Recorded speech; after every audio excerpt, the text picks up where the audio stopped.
கிட்டத்தட்ட 50,000 கோடி கான்ட்ராக்டுகள் ரத்தீஷ் சொல்லும் கம்பெனிகளுக்கு ரத்தீஷ் மூலமா போயிருக்கின்றாங்க. இதுக்கு இவங்க இன்னொரு விஷயம் என்னன்னு பார்த்தால், அவருடைய ரத்தீஷுடைய வீட்டில், அவர் இருக்கிற MRC நகர் சாந்தோம்ல இருக்கிற வீட்டில் 13வது மாடியில் வாராந்தோறும் 2 நாட்கள் பெரிய அளவில் பார்ட்டிகள் நடக்கும். அதில் சினிமா துறையைச் சேர்ந்த பெரிய அளவில் கிஃப்ட்டுகள் 25-30 லட்சம் ரூபாய்க்கு கிஃப்ட்டுகள், ஃபாரின் சென்ட்டுகள், வாட்சுகள் இப்படி கொடுக்கப்படும். எல்லாம் லட்சக்கணக்கான பொருட்கள் தான். திரு அழகிரியுடைய மகன் தயாநிதி அழகிரி உடல்நிலை சரியில்லாமல் இங்கே அப்பல்லோ ஹாஸ்பிட்டலில் பல மாதங்களும், அதன் பிறகு CMC ஹாஸ்பிட்டலில் இருந்து வந்தது. அவர் போதை அதிகமான நிலையில் மாடியிலிருந்து கீழே விழுந்துட்டார்னு சொல்லப்பட்டும், அதற்கு முன்பு வரை நமது துணை முதலமைச்சரும் லைட்டாக எடுத்துக்கொள்வார் என்றும், இது தெரிந்த பிறகு குடும்பத்தில் கண்டித்து ரத்தீஷ் அவர்கள் அக்கறை எனும் ஈசிஆரில் இருக்கிற TVS அவென்யூங்கிற இடத்துல 26,000 சதுர அடி, கிட்டத்தட்ட ஒரு ஏக்கர்னா உங்களுக்கு அரை ஏக்கருக்கும் அதிகம், ஒரு ஏக்கர்னா 43,560 சதுர அடி, இது 26,000 சதுர அடி அடிமனை, 11 கிரவுண்டுக்கு கொஞ்சம் கம்மி. அதில் 300 கோடி ரூபாய்க்கு ஒரு வீடு கட்டுகிறார் என்று அந்த வீட்டினுடைய ஒரு டாப் வியூ சில இதில் இணையதளங்களில் ஷேர் ஆகுது. இது டிராகன் என்ற படத்தின் ஹீரோயின் கயாடு லோகர், அஞ்சு சூரியன், ஸ்ரீகலா, தேஜஸ் அஸ்வினி போன்ற நடிகைகள் கலந்து கொண்டார்கள் என்றும், இதை தவிர விஜய் டிவியைச் சேர்ந்த பல லேடி ஆங்கர்களும் கலந்து கொள்வார்கள் அப்படின்னு சொல்லப்படுகிறது. வருபவர்களுக்கு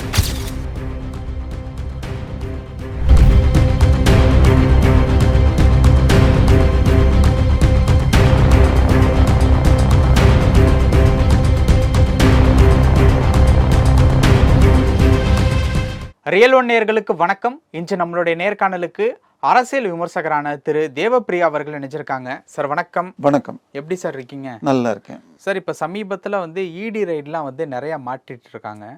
இதில் பெரிய லெவலில் சிக்க போகிறது அப்படின்னா தலைமை குடும்பம் அப்படிங்கிற பேர் தான் நம்ம ரெகுலராகவே பார்த்துக்கிட்டு இருக்கோம். பிரபலமாக கேள்விப்படக்கூடிய ஒரு 2 பேர்கள் அப்படின்னு பார்த்தீங்க அப்படின்னா ரத்தீஷ் அண்ட் ஆகாஷ் பாஸ்கர், இந்த 2 பேர். அதற்கப்புறம் இந்த கேஸ் ரிலேட்டபிளாக நம்மளே இதற்கு முன்பு சில நேர்காணலில் டிஸ்கஸ் பண்ணியிருக்கோம். இப்போ என்ன கேள்வி அப்படின்னா, இது மட்டும் அல்லாமல் சினிமா துறையில் இருக்கக்கூடிய சில பேர் இந்த வழக்குக்குள்ளே வர்றாங்க அப்படிங்கிறத கேள்விப்பட முடியுது. அவங்க எதுக்கு இந்த வழக்குக்குள்ளே வர்றாங்க? இதற்கு பின்னணியில் இருக்கக்கூடிய தகவல்கள் என்ன? இல்லை, ஒன்று, அதாவது லஞ்சம் என்று வருவது பெரிய அளவில் கருப்பு பணம் தான். ஒன்றுமே இல்லை, நம்ம அந்த பில்டிங் ஆகாததில் இப்போ சில லட்சம் கோடிகள் கூட போகலாம்ங்கிற சந்தேகம் 2 பேர் கொடுத்துருக்காங்க. ஒன்று கிருஷ்ணசாமி சொல்லியிருக்கார், இது புதிய தமிழகம் கிருஷ்ணசாமி. இன்னொன்று இப்போ முன்னாள் நிதியமைச்சராக இருந்தப்பயே லீக்கேஜ்னு சொல்லியிருக்காரு. அதை எல்லாமே விட்டுட்டு வெறும் இந்த கணக்கு எடுத்துக்கிட்டால் 10 ரூபாலேருந்து 30 ரூபா ஒரு பாட்டிலுக்கு எக்ஸ்ட்ரா வாங்குறாங்கன்னா ஒரு நாளைக்கு 70 லட்சம் அஃபீஷியலாக ஹைகோர்ட்டில் கொடுக்கப்பட்ட கணக்கு. ஸோ 70 லட்சம் 15 ரூபா ஆவரேஜ் வச்சுப்போம், எல்லாமே சின்ன பாட்டில் இருக்காதுன்னு வச்சுக்கிட்டாலே 1 கோடி ரூபாய் ஒரு நாளைக்கு புழங்குது, ஒரு மாதத்துக்கு 30 கோடி ரூபாய்க்கு மேலே புழங்குதுன்னு ஆகுது. ஸோ இப்போ இந்த பணம் எங்கே போகுது? இதை தாண்டி எம்டி பாட்டில், இப்போ ஒரு புது குவார்ட்டர் பாட்டில் 7 ரூபாய், டாஸ்மாக் ஃபிக்ஸ் பண்ணியிருக்கிற ரேட்.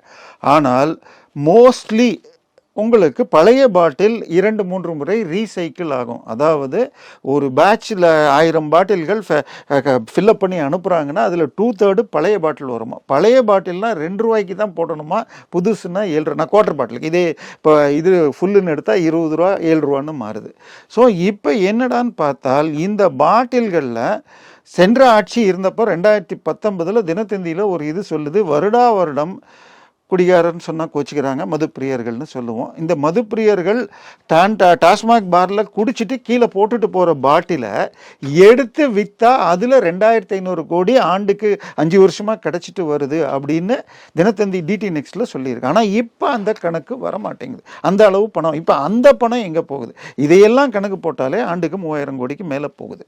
ஸோ இந்த பணம் எல்லாம் ஒயிட்டில் தான். அடுத்தது என்னன்னு பார்த்தீங்கன்னா, இப்போ இது பே பண்ணுறதுக்கு நம்ம டெய்லி பானிபூரியில் ஆரம்பித்து கீரை கட்டு வாங்கினா கூட ஜிபேயில் தான் பண்ணிகிட்ருக்குறோம். ஸோ இதே பிரச்சனை மதுப்பிரியர்கள் டாஸ்மாகில் கொடுக்குறப்பையும் கேஷாக இல்லை அப்படின்னு வர்றப்ப அங்கேயும் இதில் கொடுக்கணும் அப்படின்னு சொல்லி ஸ்கேன் பண்ணி கொடுக்கறதுக்கு கொடுத்தால் அந்த கியூஆர் கோடை ஸ்கேன் பண்ணுறதுலேயும் 10 ரூபா 20 ரூபா சேர்த்து வருதுன்னு அந்த இப்போ எப்படி சார், இப்போ ஒரு பாட்டில் வந்து 50 ரூபா அப்படின்னா அங்கே 70 ரூபான்னு காட்டணும். இல்லை 170 ரூபாய் கீழே எதுவும் கிடையாது குவார்டர் பாட்டில்.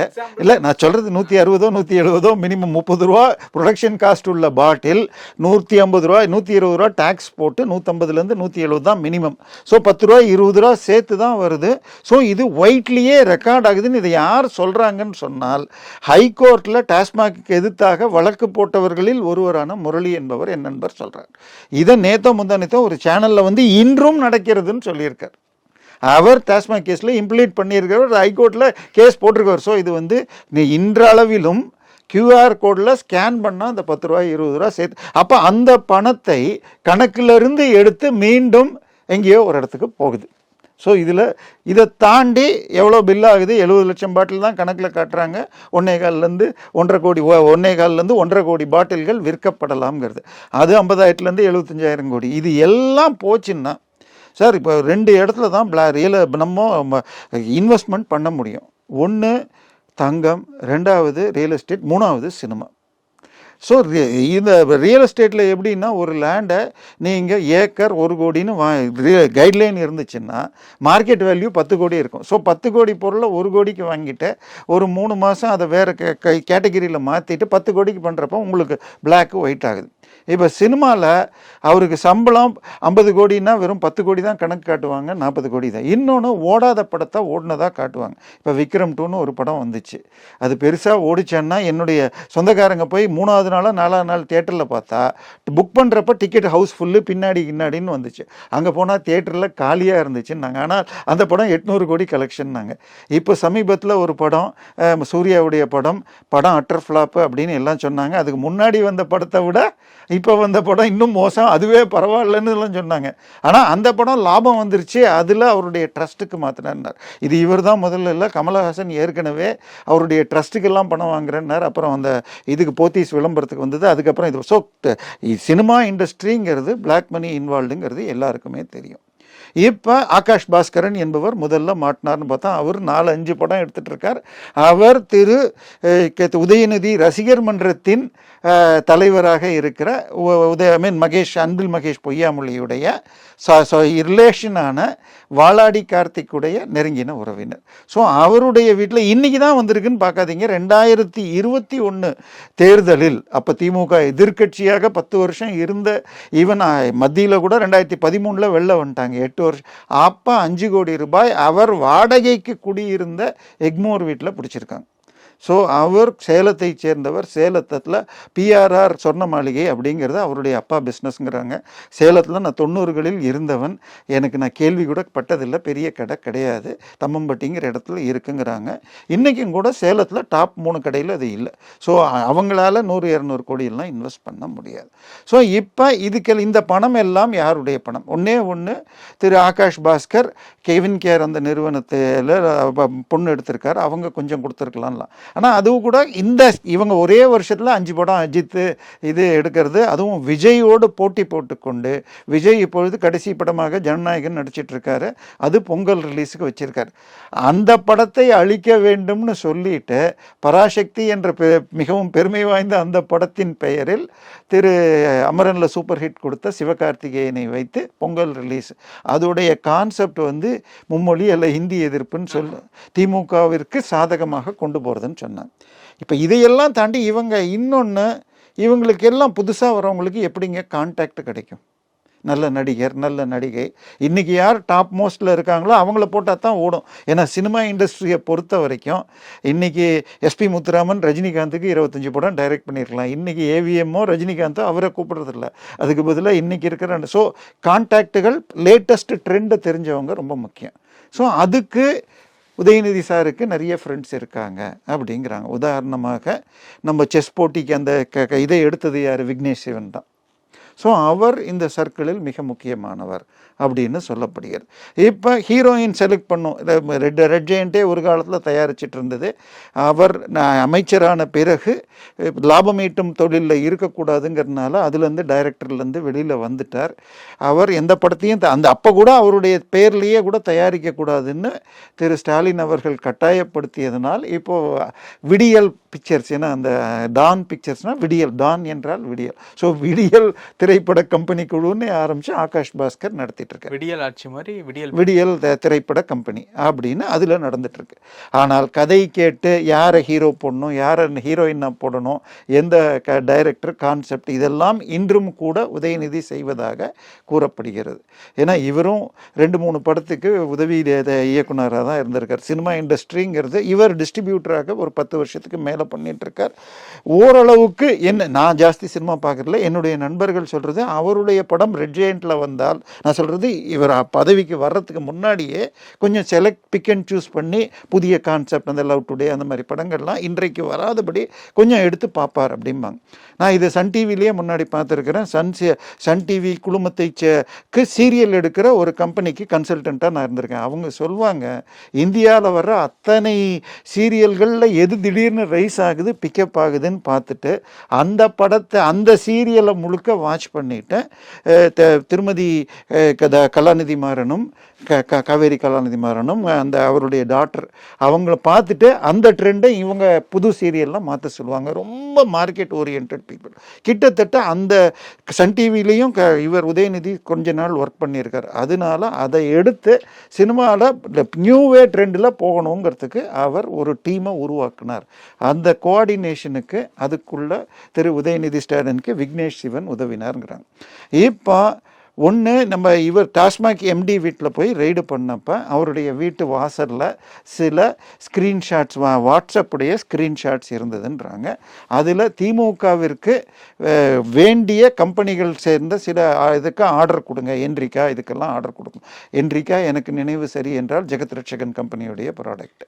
ஸோ அது மாதிரி நீங்கள் டெண்டர் புதுசாக ஃப்ளோட் பண்ணால் திமுகவுக்கு நஷ்டம் வரும் அப்படின்னு ஒரு இது சரி தம்பின்னு அவர் போட்டிருக்கார். ஸோ ஒரு எம்டிஎஃப் 50,000 கோடி கம்பெனி எம்டி இவரை தம்பி என மரியாதையாக அவர் கொடுத்த ஆர்டர்ஸை எடுத்துட்டு இருக்காருன்னா அது ரத்தீஷ் எனப்படுகிறது. அவர் தான் அத்தனை டெண்டர்களையும் நியமிக்கிறது அப்படிங்கிறாங்க. கிட்டத்தட்ட அதாவது சில தமிழக அரசின் சில பல துறைகளை உதயநிதி ஸ்டாலின் அவர்களும் பல துறைகளை அவருடைய சகோதரியின் கணவர் மாப்பிள்ளை சாரும் பார்த்துக்கொள்ள. ஏன்னா இப்போ கனிமவளத்துறையில் நான் சொன்னேன் அன்றைக்கி ரகுபதி சார் பதவி ஏற்ற பிறகு புதுக்கோட்டையை சேர்ந்த ஏற்கனவே இருந்தவர்கள் யாரையும் சேர்க்கக்கூடாது, முதல் குடும்பமே டிசைட் பண்ணு. ஸோ இவர் கிட்டத்தட்ட செந்தில் பாலாஜி உள்ளே இருந்த அந்த 453 நாட்களில் இந்த டெண்டர்கள் ஃபைனலைஸ் பண்ணுறதெல்லாம் ரத்தீஷ் பார்த்துக்க ஆரம்பிச்சிட்டார். இன்னும் பல துறைகளில் அது இப்படி எடுத்துக்கிட்டார். கிட்டத்தட்ட 50,000 கோடி கான்ட்ராக்டுகள் ரத்தீஷ் சொல்லும் கம்பெனிகளுக்கு ரத்தீஷ் மூலமாக போயிருக்கின்றாங்க. இதுக்கு இவங்க இன்னொரு விஷயம் என்னன்னு பார்த்தால், நீங்கள் உங்களுக்கு ஞாபகம் இருக்கான்னு தெரியாது, திரு விஜய் அவர்கள் வீட்டில், நடிகர் ஜோசப் விஜய் வீட்டில் வாரம் பார்ட்டி நடக்கும்.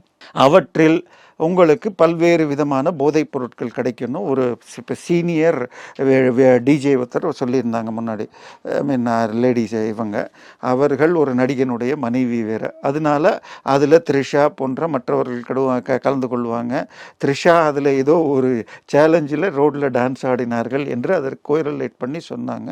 அதே மாதிரி கமலஹாசன் வீட்டில் வெள்ளி தட்டில் வச்சு கோக்கைன் கொடுக்கப்படும் அப்படின்லாம் சொன்னாங்க. இப்போ மலையாள சினிமா உலகில் பார்த்தீங்கன்னு சொன்னால் உங்களுக்கு அங்கே இந்த போதைப் பொருட்கள் விளையாடுதுன்னு சொன்னப்போ ஒரு கமிட்டியை போட்டு பண்ணாங்க. ஆனால் தமிழகத்தில் அதை விட, அதாவது இந்தியாவிலேயே ஹாலிவுட்டிற்கு அடுத்தது மார்க்கெட் வைஸ் தென்னிந்தியாவில் இது ஈக்குவலன்ட்டு கலெக்ஷனில் சில டெக்னிக்கலில் இந்தியாவில் ஈவன் ஹிந்தி சினிமாவை விட தாண்டும் அளவுக்கு டெக்னீஷியன்ஸ் இங்கே ஜாஸ்தி. தெலுங்கு சினிமா அது ஒரு தனி ஹை லெவல், பட் அங்கே வால்யூம் ஜாஸ்தி. பட் இங்கேருந்து எடுத்து டப் பண்ணி காப்பி அடிக்கிறது தான் ஜாஸ்தி. இதில் எங்கே அந்த திரைப்பட நடிகைகள்? ஸோ இப்போ என்னன்னால் இவங்களுக்கு எல்லாம் இப்படி ஒன்று, இப்போ நானும் நீங்களும் சாயந்தரம் வேலை முடிஞ்சு போகணுன்னா அன்றைக்கி அடுத்த நாள் வேலையை பற்றி பார்க்கணும், வீட்டுக்கு சாமான் வாங்கணும். இவர்கள் அதுக்கு எல்லாத்துக்கும் ஆளை வச்சுருப்பாங்க. இன்னொன்று இன்னொன்று புதிய புதிய கான்டாக்டை உருவாக்கிக்கிட்டே இருக்கணும். அடுத்த படம் ஒரு படம் எடுக்கிறதுனா ஒரு ஹீரோ ஒரு இது போகணும். அட் அ டைமில் ஒரு ப்ரொடக்ஷன் இப்படி பண்ணுது. இன்னொன்று இது தான் மாத்திரம்தான் நமக்கு தெரியுது, இன்னும் 2-3 பேரை வச்சு பண்ணலாம். ஏற்கனவே நமக்கு சொல்லணும்னா ஜாஃபர் சாதிக்கை வச்சு 4 படம் வந்துட்டு இருந்தது. அவரும் திமுகவில் அயலக பிரிவில் இருந்தவர். இன்னொன்று திரு ஸ்டாலினுடைய உதயநிதி ஸ்டாலினுடைய உதவியாளர் ஒருவர் செண்பகமூர்த்தின்னு, அவர் பேரில் சில படங்கள் தயாரி. ஸோ இதுக்கு எல்லாம் யாரை போடுறதுங்கிறதுக்கு கான்டாக்டை இதுக்காக என்ன பண்ணுறாங்கன்னா, அவருடைய ரத்தீஷுடைய வீட்டில், அவர் இருக்கிற எம்ஆர்சி நகர் சாந்தோமில் இருக்கிற வீட்டில் 13வது மாடியில் வாராந்தோறும் 2 நாட்கள் பெரிய அளவில் பார்ட்டிகள் நடக்கும். அதில் சினிமா துறையைச் சேர்ந்த டைரக்டர்ஸு, நடிகர்கள், நடிகைகள் இவங்கெல்லாம் கலந்துப்பாங்க. அப்படி கலந்துக்கிற பொழுது பெரிய அளவில் கிஃப்ட்டுகள் 25-30 லட்சம் ரூபாய்க்கு கிஃப்ட்டுகள், ஃபாரின் சென்ட்டுகள், வாட்சுகள் இப்படி கொடுக்கப்படும். எல்லாம் லட்சக்கணக்கான பொருட்கள் தான். அதான் இது என்னன்னா, அவங்களுக்கு அடுத்த கான்டாக்ட், அடுத்த படத்துக்கு யாரை போடலாங்கிறதுக்கு ஐடியா கிடைக்கும். அந்த விஷயங்களுக்கு நடக்கும். ஏன்னா ஒரு சினிமான்னு எடுத்தால் குறைஞ்சபட்சம் ஒரு 10 டெக்னீஷியன் வேணுமா? ஸோ அதனால ஹீரோ, ஹீரோயின், இப்போ மியூசிக் டைரக்டரு, அது தவிர கேமராமேனில் ஆரம்பித்து கதை இதுலேருந்து, அதனால் இந்த கான்டாக்டுகள் உருவாக்குறதுக்கு இது மாதிரி பார்ட்டிகள், இதில் போதைப் பொருட்களும் மிக அதிகம் புழங்கும்பாங்க. இதில் ஒரு விஷயம் சொல்லணும்னா, அந்த நேரத்தில் திரு அழகிரியுடைய மகன் தயாநிதி அழகிரி உடல்நிலை சரியில்லாமல் இங்கே அப்பல்லோ ஹாஸ்பிட்டலில் பல மாதங்களும், அதன் பிறகு சிஎம்சி ஹாஸ்பிட்டலில் இருந்து வந்தது.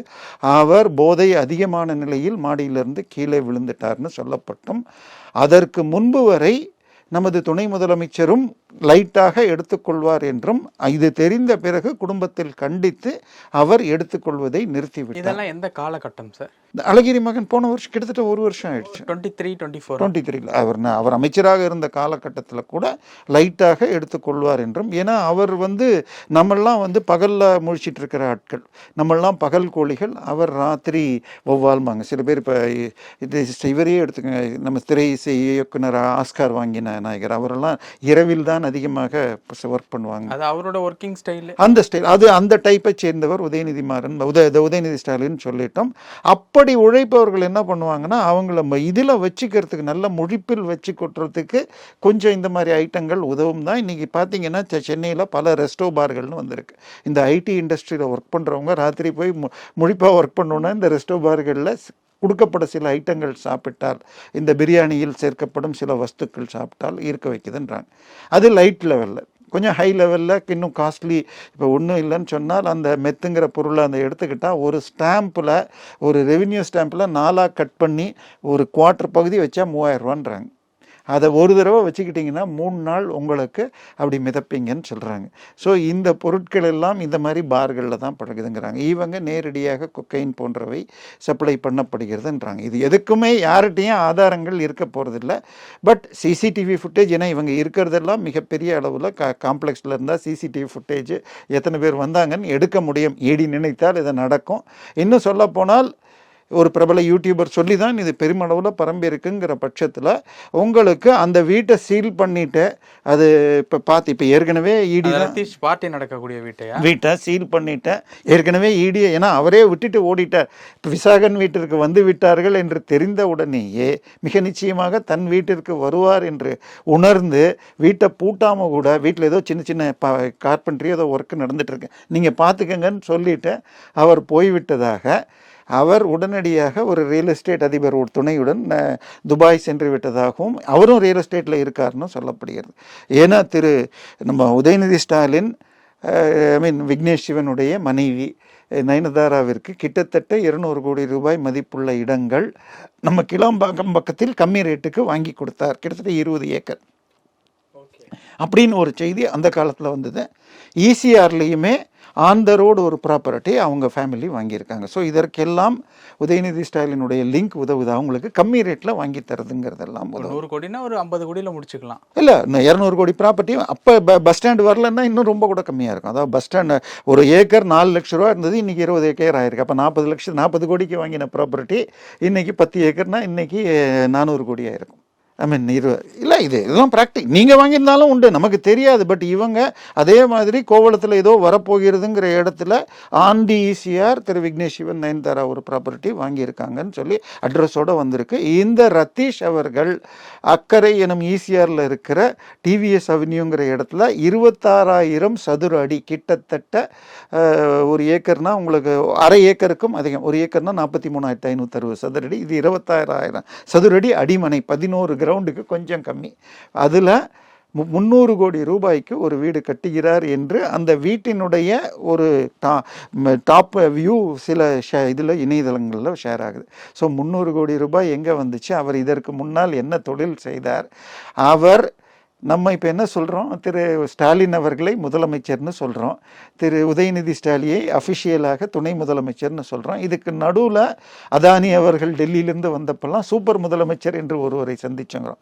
இப்போ துணை முதலமைச்சருக்கு ஒரு நிழல் முதலமைச்சராகத்தான் இந்த ரத்தீஷ் இருக்கிறார் அப்படிங்கிறது. அவர் இருக்கிற எம்ஆர்சி நகர் 13th ஃப்ளோர் ஃப்ளாட்டுமே சில 50 கோடிக்கு மேலே போகும். அந்த இது அக்கறையில் இது பண்ணுறது. அந்த பார்ட்டிகளில் சில பல நடிகைகளும் கலந்து கொண்டார்கள் அப்படின்னு சொல்லி இப்பொழுது அந்த யூடியூபர் சொன்னதாகவும் மேலும் சில இதுலேயும் வருது. நடிகைகள் பேர் பார்த்தீங்கன்னா எனக்கு சினிமா இண்டஸ்ட்ரி அவ்வளவு பழக்கம் இல்லைங்கிறதுனால ஞாபகத்தில் இல்லை.